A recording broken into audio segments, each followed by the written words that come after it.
कर रही थी गाय के गोबर से। किससे? तुम्हारी तरह वो डब साबुन थे और लक्स थे और हमाम थे, उनते ना नारी वो तरह तरह के शैम्पून थे, और ना वो फेयर एंड लवली वगैरह कोई और लाल लाल सी वहाँ लपेट ले, ऐसी कई चीज लगा मई। सिर्फ क्या लगा मई? वो गाय के गोबर से स्नान करना,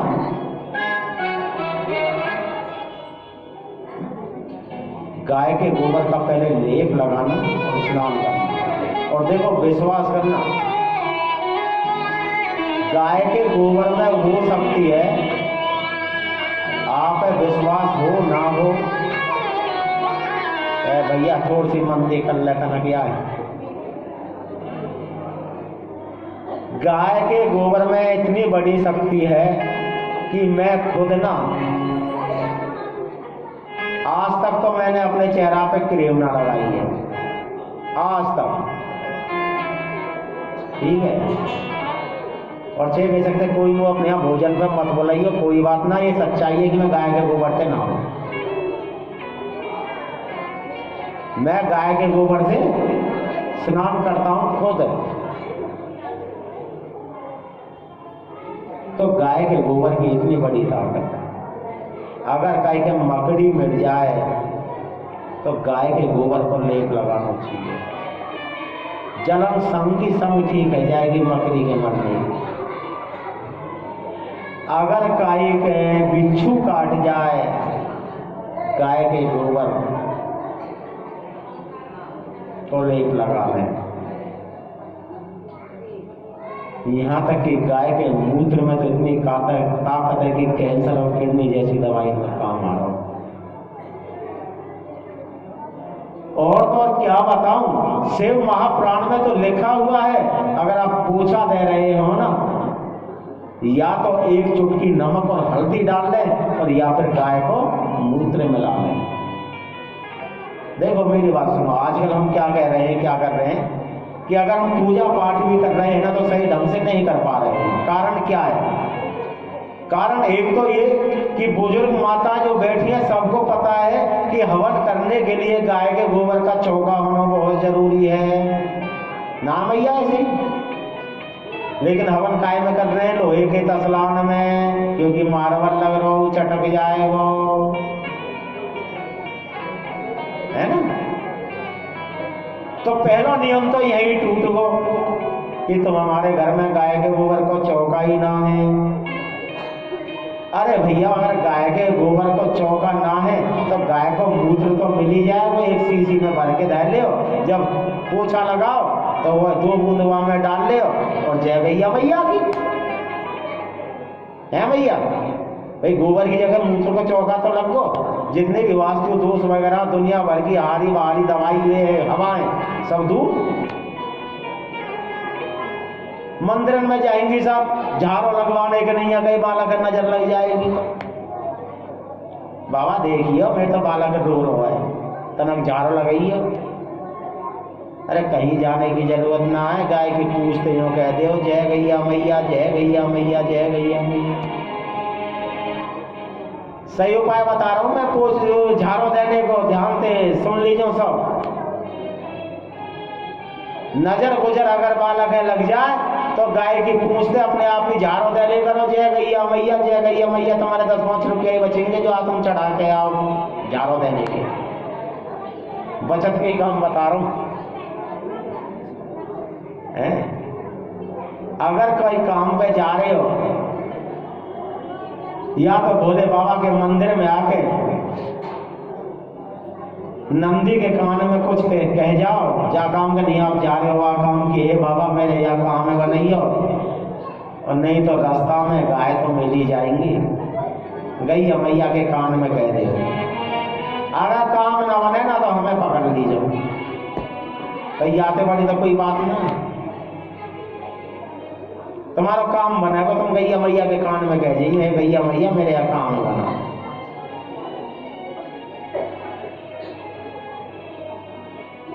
अगर गैया मैया की पीठ पे हाथ फेर दिए तो बीपी हाई और लो तो वैसे ही दूर रह जाए, अपने आप ही ठीक रह जाए।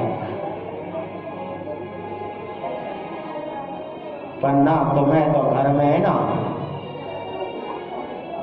मेडिकल बनाने को शौक है। गैया मैया के ऊपर कौन हाथ फेर है, मेडिकल बनाएंगे घर में, मेडिकल स्टोर खोलने का शौक है। मेहनत ना होनी चाहिए। गैया मैया में चल तो फिर तो हमारा खुद मेडिकल स्टोर है। गैया मैया हम तो पूजा के नहीं आगे अगर घी लेके आएंगे ना, बहुत सी मैया देखी है मैंने दुकान पे, भैया भी है सब दुकानदार से पता कहा मैं जब घी ले पूजा के नहीं आ, अरे भैया पूजा वालों घी दीजिए, पूजा वालों कौन सा पूजा वालों 150 रुपया किलो वाला।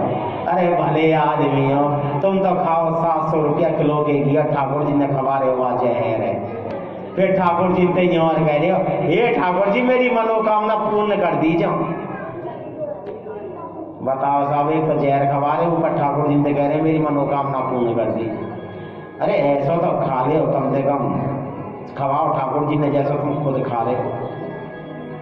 अगर आप वहां खा रहे हो तो ये भी पक्की बात है, ठाकुर जी से प्रार्थना कर लो, हे ठाकुर जी जैसो मुँह पे है, जैसा मैं खा रहा हूँ ऐसा तो मैं सौंप रहा हूँ, तो ठाकुर जी वह 150 रुपया हमारे स्वीकार कर लेंगे। लेकिन तुम तो खा रहे हो 700 रुपया किलो वाला, ठाकुर जी ने दे दो 150 रुपया किलो वाले, तो ठाकुर जी के साथ ही चल है।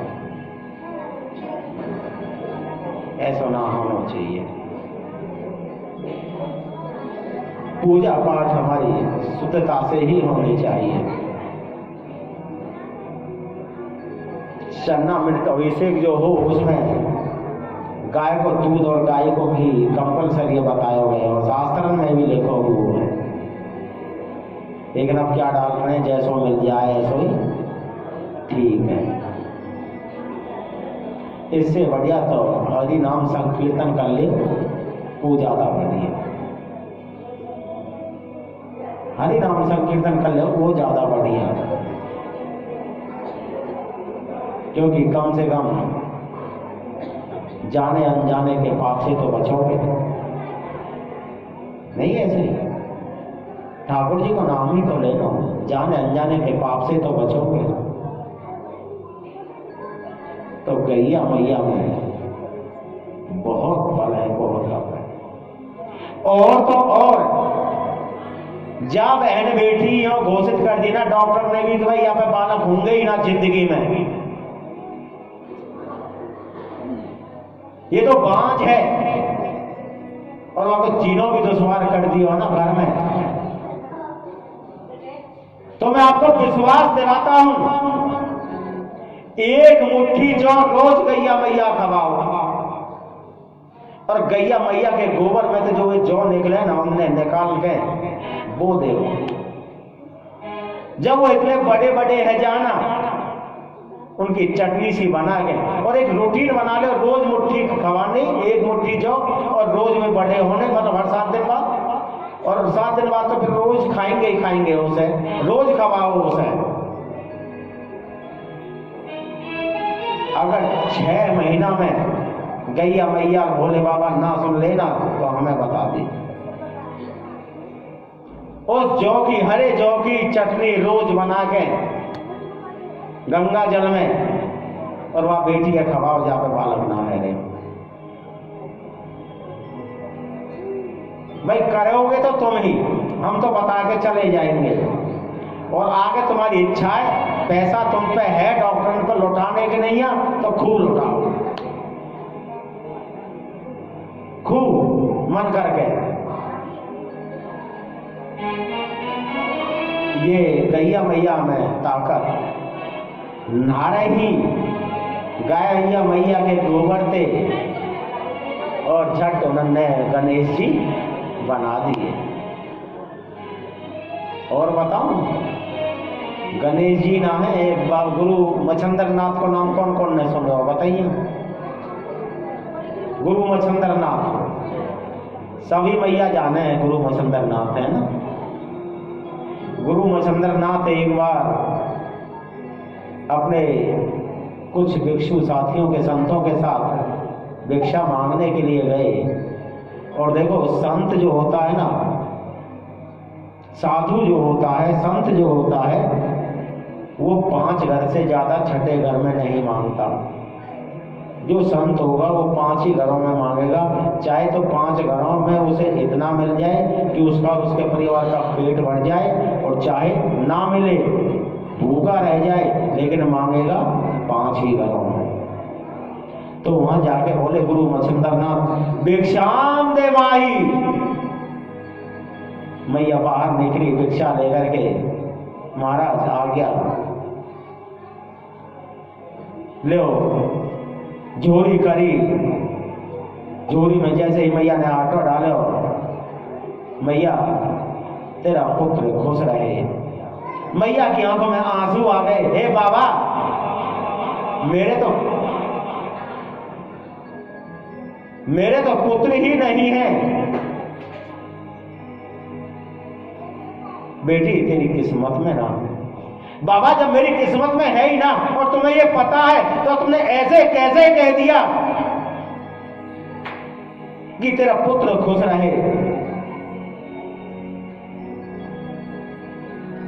बाबा मुझे तो पुत्र चाहिए। गुरु मच्छिंद्रनाथ बोले, मैया अगर तू कह रही है तो ले, या पुड़िया ले और या खा लीजो।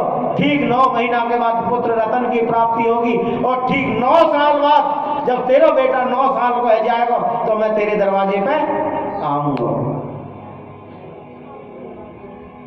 अब मैया ने पुड़िया के बारे में अपनी संग की सहेली ने बताई। कोई कुछ कह रही है, कोई कुछ कह रही है। एक जनी कह रही है, अरे दारी खा मत लीजो, बाबा जी मुड़ान पे भरोसा मत कर लीजो, ये लेके भग जाए, बेहोश ना है जा कहीं। कोई अलग अलग सबकी बातें हैं। वो आगे बेचारी के ऐसी दहशत बैठा दी कि वहां ने वो पुड़िया गाय के गोबर की हेल में डाल के और घोड़े पे गिर आई। बुद्धि फेर दी। ठीक 9 साल के बाद बाबा मच्छिंद्रनाथ फिर आए, भिक्षाम दे माही। फिर आए भिक्षा मांगने के नैया। मैया फिर बाहर आई कि मैया तेरा लाला कैसो है? तो मैया रोने लगी कि बाबा कौन को लाला, कैसा लाला? अरे मैया कहा कह रही है? मेरी बबूती कभी बेकार ना जा सके। आज लाला 9 साल को है गया होगा, और तू झूठ बोल रही है कि बाबा मैंने वो बबूती लाई ना। रोती रोती बता रही है। तो मैया वो बबूती तेने कहाँ डाल दी? कि बाबा मैं गाय के गोबर को, मेरा एक घूरो है वहां पर। अरे मैया मैंने अनर्थ कर दियो, तू चल वो लेके चल। और वह घूरे देखा, वाह घूरे देखा। मैया वह घूरे के पास लेके चली गई, और बाबा मच्छिंद्रनाथ आवाज लगा रहे हैं, क्या बेटा गोरख, गोरख, बेटा गोरख, गोरख। बाबा मच्छिंद्रनाथ की 3 आवाजन के द्वारा ही गोरखनाथ महाराज उस गोबर में से प्रकट हो गए। बोलिए गुरु गोरखनाथ की, गुरु गोरखनाथ की। तो मैया ये गाय का गोबर ना या हिस्से में मत ले। जो गाय का गोबर 9 साल तक अपने गर्भ में गुरु गोरखनाथ जैसे गुरुए राख सके ना, तो गाय का गोबर हल्को ना। गाय के अंदर 33 प्रकार के दैवी देवता विराजमान है, जिसमें साक्षात लक्ष्मी तो गोबर में ही विराजमान है। और हम तो इसके महत्व को नहीं समझते। महाराष्ट्र में जाओ, दुकान जब खोलेंगे पहले शटर के आगे गाय के मूत्र के छींटे लगेंगे, फिर शटर ऊपर होगा, फिर पूरी दुकान में गाय के मूत्र के छींटे लगेंगे। यहाँ हमारी बहनियां में तो बदबू आवे हैं, गोबर में ते भी बदबू आवे, गाय के मूत्र में ते भी बदबू आवे, तो कैसे हो गए? अरे भैया ये अमृत है, मूत्र में साक्षात गाय के मूत्र में गंगा मैया का वास है, गोबर में लक्ष्मी का वास है, और हम सनातनी है। सनातन हमारा आपका धर्म है, हमको अपनी मर्यादा नहीं भूलनी चाहिए औरों के बकाए में आके। सबसे बड़ा रोना तो यहाँ है जो हमारे पश्चिमी देश है ना, जो अंग्रेज, वो हमारी सभ्यता को अपना रहे हैं और हम उनकी सभ्यताएं अपनाने को जा रहे हैं। अंग्रेज हमारे यहाँ गुरुकुल में बालकन में पढ़ा रहे हैं और हम कॉन्वेंट स्कूलन में बालकन में पढ़ा रहे हैं। अब कॉन्वेंट स्कूलन का एक फायदा देखो, एक बार 3 मैया कुआं पे पानी भरती है, 3 मैया कुआं पे पानी भरती है। पहले तो कॉन्वेंट स्कूल में पढ़ने वाला बालक आया और वो मैया कह रही, देख यू है मेरा बेटा, कॉन्वेंट स्कूल में पढ़े, इंग्लिश मीडियम में। चलो फिर दूसरा बालक आया, कहीं प्राइवेट स्कूल में पढ़े, वहां दूर दे कर दी, मम्मी नमस्ते, यू है मेरा बेटा, देख प्राइवेट स्कूल में पढ़े, मुझे नमस्ते करके गए हो। अब आ रहा है वो जो सरकारी स्कूल में पढ़े हो बेचारों गरीब, वहां जैसे ही अपनी मम्मी देखी और वो पानी को मटका अपने सिर पे धर लिया और लेके चल दिया। वो कितनी गर्व से कही, देख यू है मेरा बेटा। कौन सा बेटा बढ़िया रहे हो ना? ऐसे तो ऐसी पढ़ाई तो फायदा कहा जा में संस्कार भी बच्चा ना मिल पा रहे हैं, हमारे धर्म में तोड़ने को काम कर रहे हैं। खैर चलो वो तो समय की बात है, सबकी समझ अपने हाथ में है, लेकिन हम तो यही कहेंगे कि बच्चों को संस्कार दो। तो गाय के गोबर के बहुत फायदा है। गाय के गोबर से बन गए गुरु गोरखनाथ, गै पे जो नाम है जब भी तो गोरखनाथ पढ़े, और गाय के गोबर से बन गए गणेश जी भगवान, और गाय के संग खेलते ही खेलते बन गए मेरे गोपाल हैं, मेरे गोपाल। जब भगवान श्री कृष्ण ने नंगे पैर गैया चराई, खुद मैया यशोदा अपने लाला गाय के पुष्प से झाड़ों दे करई, तो तुम तो क्या मैया यशोदा से भी बड़ी हो गई। ये शास्त्रों की लिखी चीज है, इन पर विश्वास करो।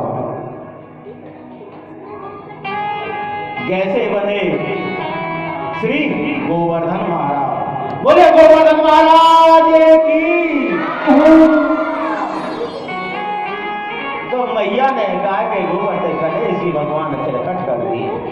जब गाय नहीं होगी गोपाल कहाँ होंगे, जब गाय नहीं होगी गोपाल कहाँ होंगे, हम सब इस दुनिया में खुशहाल कहाँ होंगे, जब गाय नहीं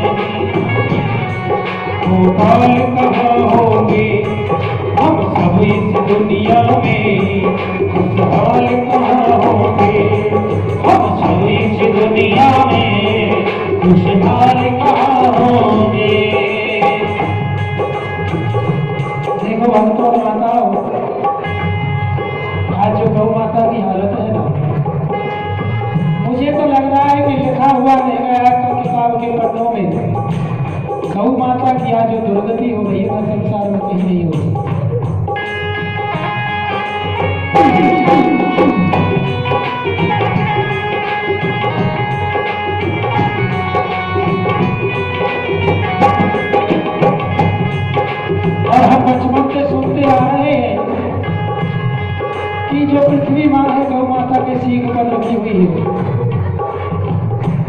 कहते हैं कि पृथ्वी हली भैया, पृथ्वी हल भैया, तो उसका बताते हैं बड़े बूढ़े कि माने इस पृथ्वी को इस सींग से दूसरे सींग पर लिया तो पृथ्वी हलती है। गौ माता के सींगों पर ये पृथ्वी भारी है, गौ माता के सींगों पर ये पृथ्वी भारी है। और शिव शंकर की इन पे सवारी है, मोदी शंकर की नंदी पे सवारी है। नंदी के बिना बोले, नंदी के बिना बोले असवार कहाँ होंगे, गाय नहीं होगी गोपाल कहाँ होंगे, गाय नहीं होगी गोपाल कहाँ होंगे।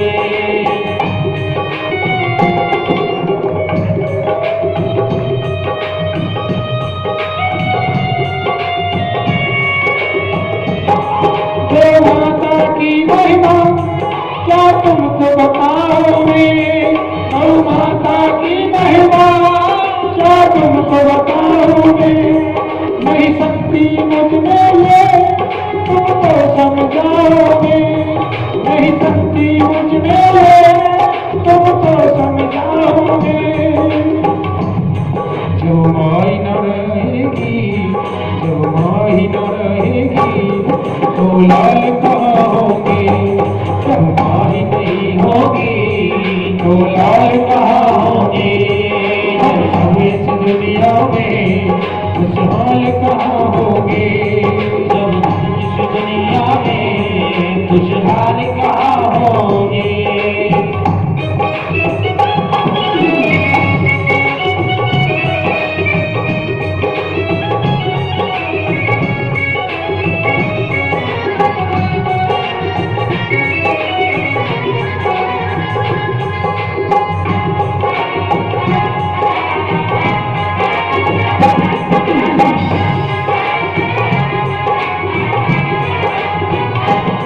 मेरे गाँव के बिहारी भी गौरों को चराते थे, मेरे गाँव के बिहारी भी गौरों को चराते थे। गौ सेवा करने से गोपाल कहाते थे, गौ सेवा करने से गोपाल कहाते थे। गौ सेवा बिन हम सब, गौ सेवा बिन हम सब अब पार कहाँ होंगे, गाय नहीं होगी गोपाल कहाँ होंगे। हम सब इस दुनिया में खुशहाल कहाँ होंगे, हम सब इस दुनिया में खुशहाल कहाँ होंगे, हम सब इस दुनिया में खुशहाल कहाँ होंगे। जब गाय नहीं होगी गोपाल कहाँ होंगे, जब गाय नहीं होगी गोपाल कहाँ होंगे, गोपाल कहाँ होंगे, गोलाल कहाँ होंगे। बोलिए गैया मैया की, ये हो गौ माता की, ये हो गौ माता की। ये हो। तो भैया हमेशा याद रखो, अगर ज्यादा ना हो सके, अरे बच्चे बैठ जाओ बेटा बैठ जाओ, ज्यादा ना हो सके तो गैया मैया एक को किसी गौशाला में गोद ले लो, उसका चौरा वहां पहुंचा देगा। वो भी ना बन पाए तो हर बुधवार को हरा चारा गैया मैया को खिला दिया करो। और देखो ये मैं बता रहा था ना कि तांत्रिक वाली कहानी, तो तांत्रिक लास्ट में क्या करते हैं, आपको क्या क्या फार्मूला बताएंगे वो मैं बताऊं कि मछलियों को गोली बना के खिला दिया करो। भैया यही बता मैं तांत्रिक और हकीम जब आगे करे भगत ज्यादातर हैं, ये ऐसे टोटकाए हमारे सनातन धर्म के जो 100% काम करते हैं। और ये तो हमें ना कोई परेशानी हो या ना हो हम करने चाहिए। जैसे मछलियों को गोली बना के खिलाना, कबूतरन के बाजरों डाल देना, बेजोरी को भिखारी बेचारा कुत्ता वाय रोटी खिला देनी, नहीं जी। तो इनसे 100% फल मिलता है इनका, और यही असलियत में दान है, यही असलियत में दान है। गैया मैया की सेवा करना, पहली रोटी गाय की निकालना, दूसरी लास्ट की रोटी कुत्ता की निकालना, ऐसे नित्मता में वे। और झूठे सांचे के कहा कह देंगे या नींबू ले जाइए और 7 बार ऊपर तो साल लीजिए और उत्तर दक्षिण पूर्व पश्चिम फेंक दीजिए। अरे कुछ ना होना जानो मनते ना नींबूनते ना नींबानते। और ये भी बेकार का वहम है कि अगर काई के दरवाजे पे नींबू फेंक दियो, हल्दी की गांठ फेंक दी, बा मेरे तो घर पर कुछ कर दियो। जब तक ठाकुर जी की इच्छा ना होगी ना, जब तक काई को कुछ ना पूछ रहे, विश्वास करो या चीज पे और ठाकुर जी ने सिमरन करो। और जो काई को बुरो चाहे ना, वह को खुद को अपने आप बुरो है जाए, क्योंकि वह ठाकुर जी देख रहे हैं, इसलिए ठाकुर जी को सिमरन करो। कुछ कहीं भगने की जरूरत नहीं है। चलो हम तो चलें गणेश जी भगवान के श्री चरणन में। गणेश जी भगवान ने बना दिए साहब, और गणेश जी भगवान बैठ गए दरवाजे पे। भोले बाबा ने कही अपने गनमते कि जाओ मैया पार्वती संदेश दो कि हम आ रहे हैं। गण गए तो सब मुदगल लेके बैठे हैं गणेश जी भगवान दरवाजे पे। गण बैठ कह रहे, अरे तुम कौन हो बालक? बोले मैं माता पार्वती का रक्षक हूं। अरे तो रास्ता में से हट। कि ना हटूंगा। क्यों नहीं हटेगा? क्योंकि मेरी माँ ने मुझे आदेश दिया है। अरे मूर्ख, तू हमको ही हमारे घर में जाने से रोक रहा है कि जब तक मैया ना कह देगी तो मैं अंदर ना जान दूंगा।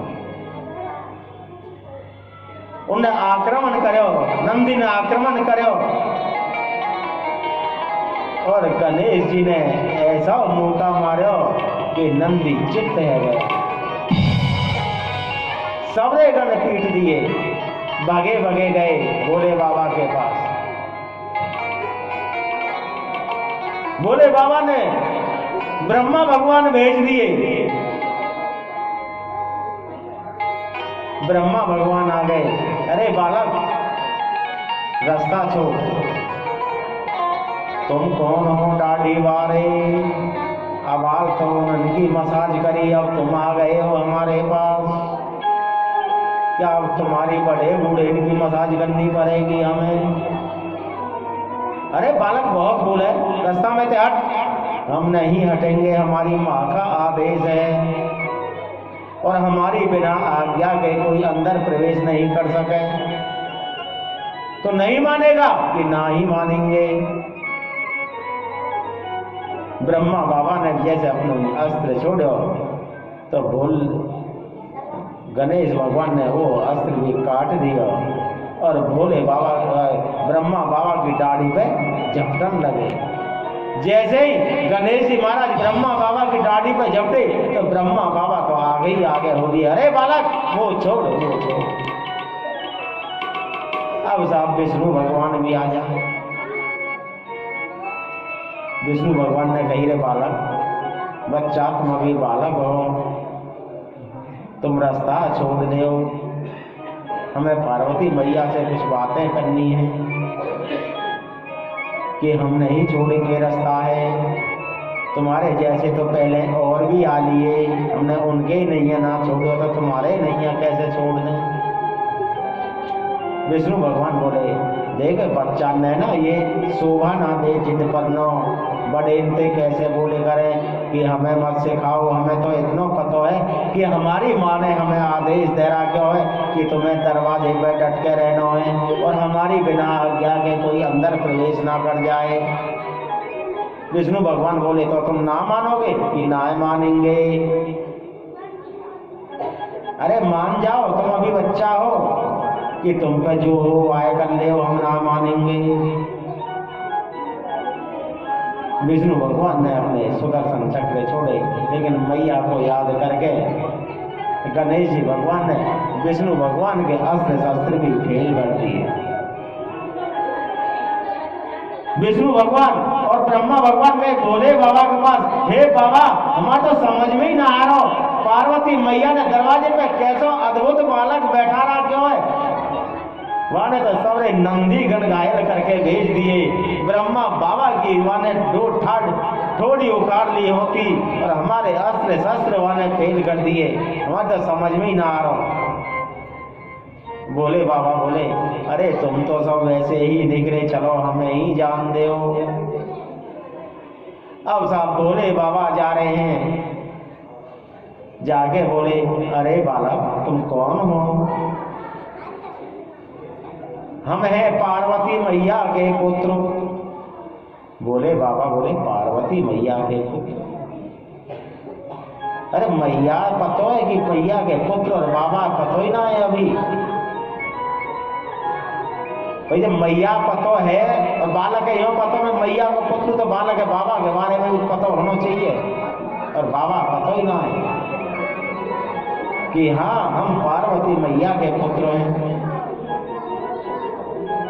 अरे बालक तुम रास्ता में से हट जाओ और हमें जान दो कि हम ऐसे नहीं जान देंगे। अभी हमारी माता स्नान कर रही है और हमारी माता को आदेश है जब तक हम अंदर से समाचार ना भेज दें, जब तक कोई इसमें प्रवेश ना करना चाहिए। बोले बाबा बोले, रे बालक बहुत जरूरी काम है, तुम जान दो, हट मत करो। और दे तुमने सही ना करो, तुमने विष्णु भगवान के संग युद्ध करो, ब्रह्मा जी के संग युद्ध करो, तुमने कोई सही बात ना करी। गणेश जी बोले, हमारे नैया तो बस एक ही सही बात है, वो क्या कि हमें अपनी माँ की आज्ञा का पालन करना है।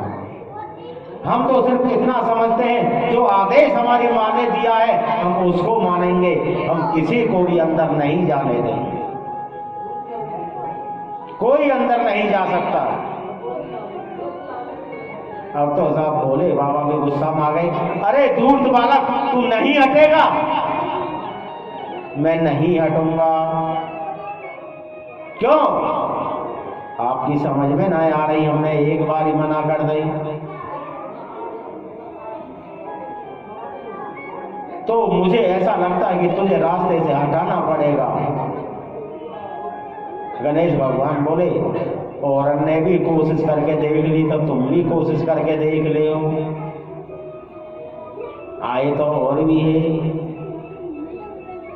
अब भोले बाबा को गुस्सा आया और भोले बाबा ने त्रिशूल निकाला और त्रिशूल ऐसा चलाया कि गणेश भगवान को सिर अलग। जैसे ही गणेश भगवान को सिर अलग हुआ, धरती कांपने लगी, भूचाल आ गया, हवाओं ने अपने रुख बदल लिए, सन्नाटा छा गया। माता पार्वती ने जैसे ही देखा वृक्षों के पत्ते थम गए हैं, हवा देनी बंद कर दी है। माता पार्वती बाहर आई और जैसे ही देखा मेरे लाल का सिर आज धड़ से अलग, प्रचंड रूप में आ गई माता, रूप धारण कर लिया मां कालका का। बोले कालका मैया की। आज प्रचंड रूप में मां आ गई, चारों तरफ विध्वंस ही विध्वंस करने लगी। बोल दिया, जिसने भी मेरे पुत्र का सिर धड़ से अलग किया है मैं उसको छोड़ूंगी नहीं, और जो जो इसका कारण है कारण सहित मिटा दूंगी, कारण सहित मिटा दूंगी। हाहाकार मच गया। तीनों लोगों में सन्नाटा छा गया।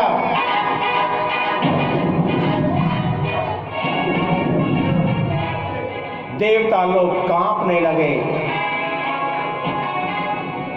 कांपने लगे देवलोग, माता के पैरों में पड़ गए। मां बोली, कुछ नहीं होना,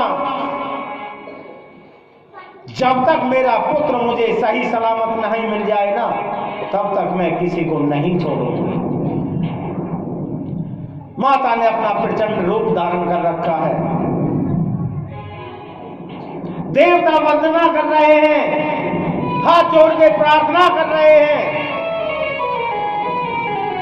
लेकिन मैया रुकने में नहीं आ रही। ब्रह्मा विष्णु मां के सामने हाथ जोड़ के गिड़गिड़ा रहे हैं। अरे विष्णु, हे ब्रह्मा, आज तुम गिड़गिड़ा रहे हो जब ये धरती थम गई है। उस समय तुम कहां गए थे जब इस अबोध बालक पर तुमने अपने हथियारों से प्रहार किया था? जब एक बच्चा कह रहा है कि मेरी मां की आज्ञा है, मैं अपनी मां की आज्ञा का पालन कर रहा हूं, तो तुम्हें क्या परेशानी हुई कि वो अपनी मां की आज्ञा का पालन कर रहा है? क्या तुम थोड़ी देर के लिए रुक नहीं सकते? जब तुम कहां गए जब एक छोटे से अबोध बालक पर, जो कि अपनी मां की आज्ञा का पालन कर रहा था और भोले थे, अपना त्रिशूल चला दिया और मेरे अबोध बालक का धड़ से अलग सिर कर दिया? मैं नहीं छोड़ूंगी किसी को। प्रचंड रूप धारण कर रखा है मैया ने। अब तुम माफी मांग रहे हो, गलती करके हाथ जोड़ रहे हो। तेरे दर को मैं छोड़ कहां जाऊं, मां तुझा कोई द्वार ना दिखे। भाई मुझे बताया किसी ने कि यहाँ पे हमारे मनसा माँ का मंदिर है। तो चाहे मनसा माँ हो, चाहे सती हो, चाहे पार्वती हो, रूप तो उन्हीं के हैं। और इंसान की तो कले चले क्या, स्वयं विष्णु भगवान ब्रह्मा जी भी आज माँ के सामने हाथ जोड़ के यही कह रहे हैं, तेरे दरे को मैं छोड़ी कहाँ जाऊं, माँ तुझा कोई और न दिखे।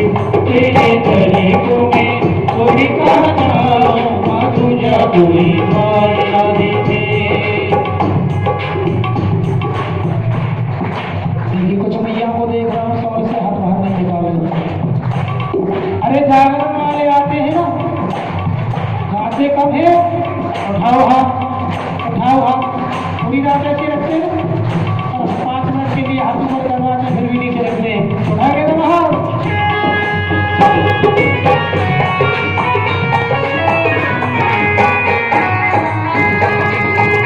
तेरे गले को मैं, तेरे गले को मैं छोड़ी कहाँ जाऊं, माँ तुझा कोई और न दिखे। तेरे गले को मैं छोड़ी कहाँ जाऊं, माँ तुझा कोई और न दिखे। अपना दुखड़ा में किसी को सुनाओ, मैं अपना दुखड़ा में किसी को सुनाओ, माँ तुझा कोई और न दिखे। तेरे गले को मैं छोड़ी कहाँ जाऊं, माँ तुझा कोई और न दिखे।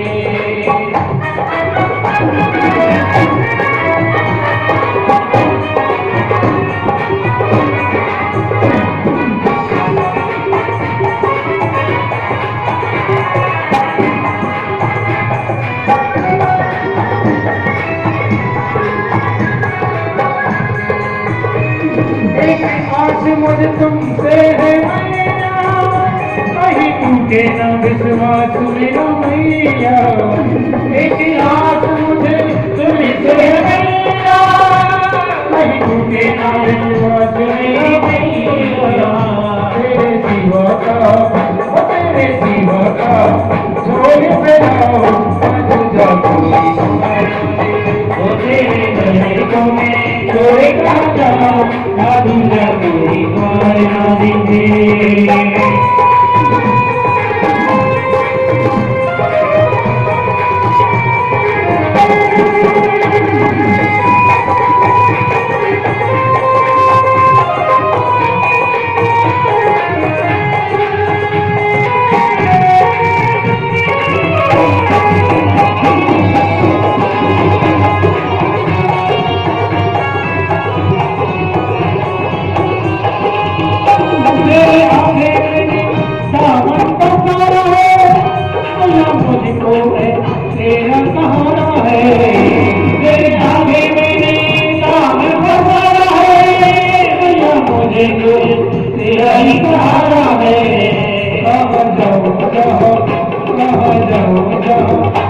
कुछ पाओ न दूजा कोई तेरे तरीकों में छोड़ कहाँ जाओ न दूजा कोई पार नहीं।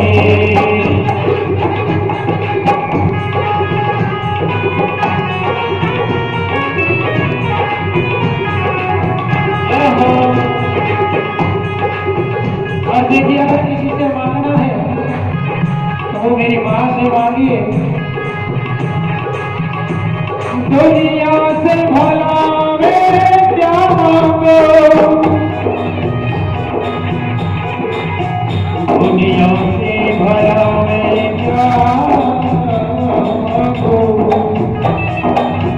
वो दुनिया से भला मेरे क्या मांगो, दुनिया से भला मेरे क्या मांगो। दुनिया तो एक भिखारन है, दुनिया तो एक भिखारन है। मांगो मेरी मैया से जाओ होता कभी निकाल नहीं। तेरे तरीकों में छोड़ पाओ तेरे तरीकों में छोड़ पाओ कोई बार नहीं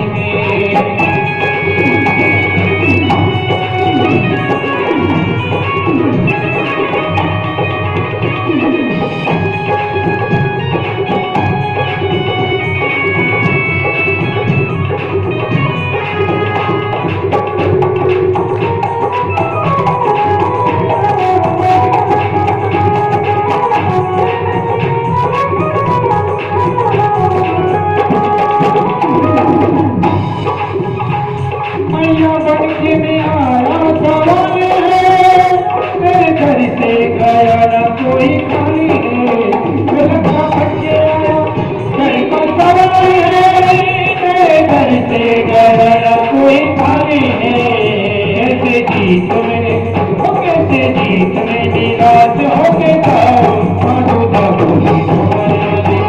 तेरे गरीबों में थोड़ी का जाओ मानो जाओ कोई पार अपना दुखड़ा में किसी को सुनाओ, अपना दुखड़ा में किसी को सुनाओ मानो जाओ कोई पार तेरे गरीबों में थोड़ी का जाओ मानो जाओ कोई पार तेरे गरीबों में थोड़ी का जाओ मानो जाओ कोई पार तेरे गरीबों में थोड़ी का जाओ।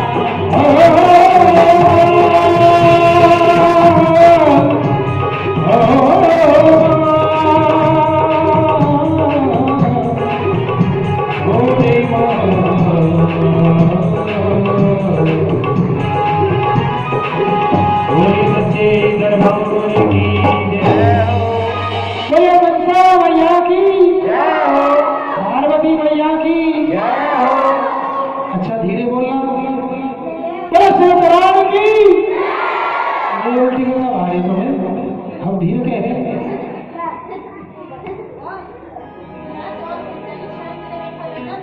बोले भोले बाबा की ऐसा भैया कोई पैगाम वाले में कोई नई आवाज ना ठीक है ना, नरेला वाले में भी आवाज है जब ना दिख लो ना भी ऐसा पैगाम कैसे। तो पार्वती मैया को मनाने लग रहे हैं सभी देव सभी भूदेव।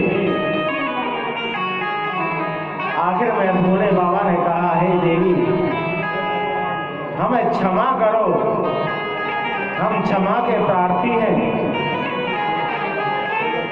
और हमें कोई ऐसा उपाय बताओ ताकि आपका पुत्र हमें मिल जाए। बोले पार्वती मैया बोली कि जाओ, अगर कोई माँ अपने पुत्र से पीठ फेरे लेटी हुई मिल जाए तो उसका सिर ले आओ। ध्यान रखना अपने बेटे से ना कभी पीठ फेर के नहीं सोना चाहिए, और नहीं तो माँ पे टाइम कम हो जाता है। से प्रेम कम हो जाता है।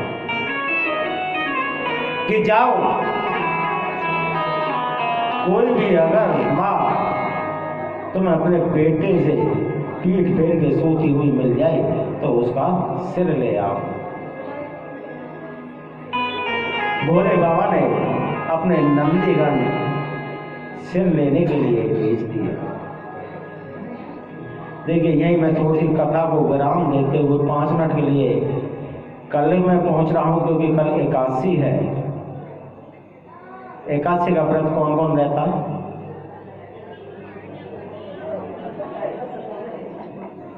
जो ना रहते हो ना वो भी एकादशी का व्रत रहना शुरू कर दें, अच्छा रहेगा। क्योंकि उन पर ठाकुर जी के भगवान विष्णु की विशेष कृपा रहती है जो एकादशी का व्रत करते हैं, विशेष कृपा। और व्रत तो आजकल नाम के रह गए हैं। एक चीज बताऊं, चढ़ती थे बढ़िया ना बढ़ती पड़े, गलत तो ना कह रहा हूं? चढ़ती थे बढ़िया बढ़ती पड़े, नाम के बढ़ते तो ज्यादा ना तो नाम के नहीं ही रहने लगो पर बढ़ते रहने लगो, बढ़ते रहने लगो। एकादशी का एक महात्म है बहुत बढ़िया। राजा अमरीश की कथा तुमने सुन रखी होगी भागवत भगवान में, भागवत कथा में आती है राजा अमरीश की कहानी। राजा अमरीश एकादशी का व्रत रखते थे और जब वो एकादशी का व्रत का वो तर्पण कर रहे थे तो तभी वहां महर्षि भृगु आ गए। भृगु ऋषि वहां पर आ गए।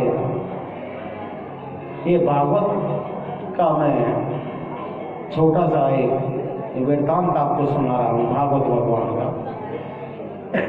वो भी इसलिए सुना रहा हूँ क्योंकि मुझे याद आ गया कि कल की एकादशी है, इसलिए सुना रहा हूं।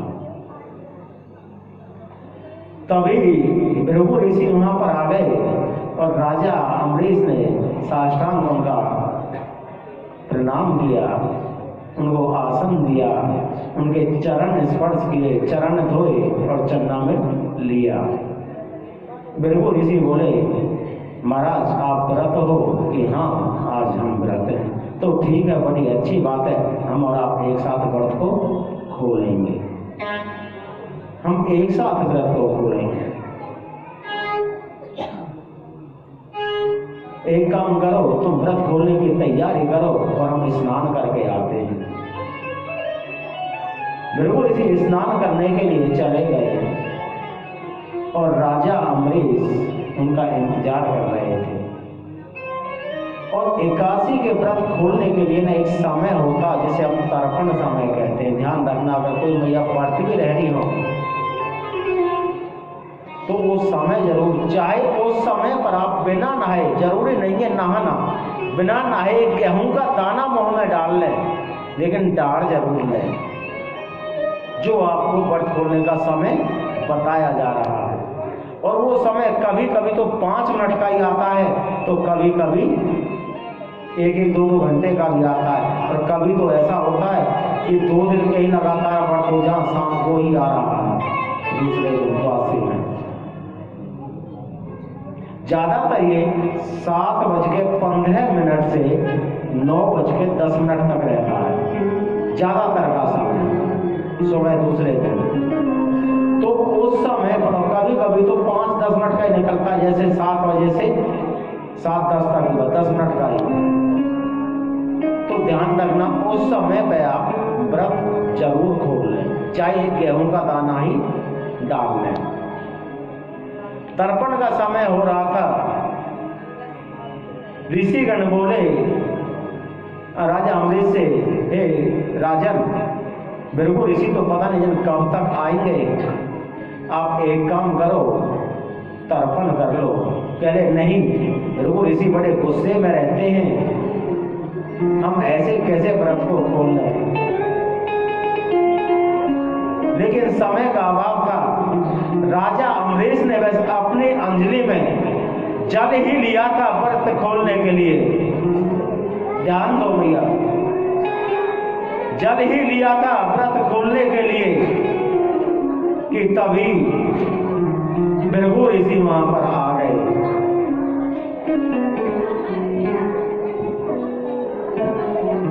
आप तो ऐसे चहल पहल सी में देखने लगते हैं कि हाँ राधे। देखिए शांति बनाए थोड़ी देर। अच्छा ये बताओ, हम अभी कौन सी कथा सुना रहे हैं, कहाँ पे चल रहे हैं, पता है किसी को? नहीं, एकादशी की तो सुना रहे हैं, लेकिन कहाँ चल रहे हैं? अरे झांकी तो निकलेंगे, उनका तो समय है ही है, लेकिन कथा को भी तो ध्यान करो ना, क्योंकि जो निकल गई वो निकल गई, फिर हमारा भी ध्यान बढ़ता है।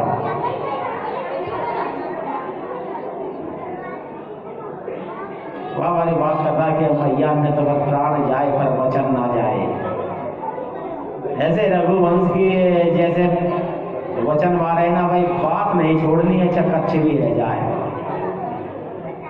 तो भृगु ऋषि जैसे ही राजा अम्बरीश ने अपनी अंजलि में जल लिया व्रत खोलने के लिए, तर्पण के लिए, तभी भृगु ऋषि वहां गए। अरे नीच, अपने आप को इतना बड़ा राजा समझता है कि तुझने एक संत का अनादर कर दिया और मेरे से पहले व्रत को खोल रहा है। लेकिन एक चीज बताऊं, राजा अम्बरीश जैसा तो आज तक कोई राजा नहीं हुआ। अपनी प्रजा को पुत्र के समान मानता था, पुत्र के समान। खुद संकट में पड़ जाए लेकिन प्रजा उसके संकट में नहीं रहती थी। देवता लोग भी राजा अम्बरीश की प्रशंसा करते थे। जैसे ही भृगु ऋषि नाराज हुए, उन्होंने अपनी एक जटा उखाड़ी और उसमें से एक राक्षस को पैदा किया। जैसे ही वो राक्षस राजा अम्बरीश पर झपटा, ठाकुर जी का, मेरे ठाकुर जी का सुदर्शन चक्र आ गया। बोलिए श्री सुदर्शन चक्र भगवान की जय हो। उस राक्षस का धड़ अलग कर दिया और वो सुदर्शन चक्र अब दौड़ने लगा राज भगवान से ऋषि भृगु ऋषि के पीछे। भृगु ऋषि दौड़े दौड़े भोले बाबा के पास गए। हे बाबा, ऐसे सुदर्शन चक्र से मेरे प्राण बचा। कि भाई मैं नहीं बचाऊंगा, ये चक्र मेरा नहीं है। दौड़े दौड़े गए ब्रह्मा भगवान के पास। है ब्रह्मा बाबा, इस सुदर्शन चक्र से मेरे प्राण बचा। भाई मैं नहीं बचा सकता, ये सुदर्शन चक्र तो विष्णु का है। दौड़े दौड़े गए भगवान विष्णु के पास। हे भगवान विष्णु, मेरे प्राणों की रक्षा करो इस सुदर्शन चक्र से। भगवान विष्णु बोले, अरे ऋषि महाराज, ये चक्र अब मेरा नहीं है, ये तो राजा अम्बरीश का है। अरे आप क्या कह रहे हो? आपने तो त्रिलोकीनाथ हमें वचन दे रखा है कि संतों की और ब्राह्मणों की तुम सेवा करोगे, रक्षा करोगे। भगवान विष्णु बोले, वचन दे रखा है, लेकिन मैंने ये भी कहा है कि भक्तों के मैं अधीन रहूंगा। किसके अधीन रहूंगा? भक्तों के अधीन रहूंगा। वो मेरे मन में गई है समाए, हो समाए भक्तन की भाव बड़ी भक्त मेरे दिल में गई है समाए, हो समाए भक्तन की भाव बड़ी भक्त मेरे मन में गई है समाए, समाए भक्तन की भाव बड़ी भक्त मेरे दिल में गई है समाए, समाए भक्तन की भाव बड़ी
दुर्योधन के घर न जाओ, दुर्योधन के घर न जाओ, दुर्योधन के घर न जाओ, दुर्योधन के घर न जाओ। गोपिन की आज सुहाए सुहाए, भगतन की भाव बड़े बड़े, वो मेरे दिए में जमाए जमाए, भगतन की भाव बड़ी बड़ी, मन में गई जमाए जमाए, भगतन की भाव बड़ी बड़ी, मन में गई जमाए जमाए, भगतन की भाव बड़ी बड़ी। बोलिए भक्तवत्सल भगवान की, भक्तवत्सल भगवान की। तो ठाकुर जी, विष्णु भगवान ने मना कर दिया कि मैं तो भक्तों के अधीन हूं, आप जाओ और जाकर के राजा अमृत से ही माफी मांगो। तो भृगु ऋषि आए और राजा अमृत को साष्टांग प्रणाम किया, और देखो उस राजा को भृगु ऋषि तीनों लोकों में घुमाए, ब्रह्मा विष्णु महेश के लोकों में घुमाए, और आज भी भृगु राजा अमरीश भृगु ऋषि का बड़ी जोर से खड़े होकर के इंतजार कर रहे हैं। अभी तक राजा ने कोई अन्न जल ग्रहण नहीं किया, भृगु ऋषि का इंतजार कर रहे हैं। जैसे भृगु ऋषि चरणों में पड़े हुए, हे गुरुदेव, हे संतगण, चरणों में तो हमको झुकना चाहिए, आप क्यों संतों में झुक रहे हो, क्यों पैरों में झुक रहे हो? भृगु ऋषि बोले, हे राजन, एकादशी के महत्व को तो मैं आज समझाऊं। हे राजन, एकादशी के महत्व को तो मैं आज समझाऊं। आपसे बड़ा भक्त इस दुनिया में कौन हो सकता है, जिसकी रक्षा के लिए स्वयं नारायण ने अपना सुदर्शन चक्र भेज दिया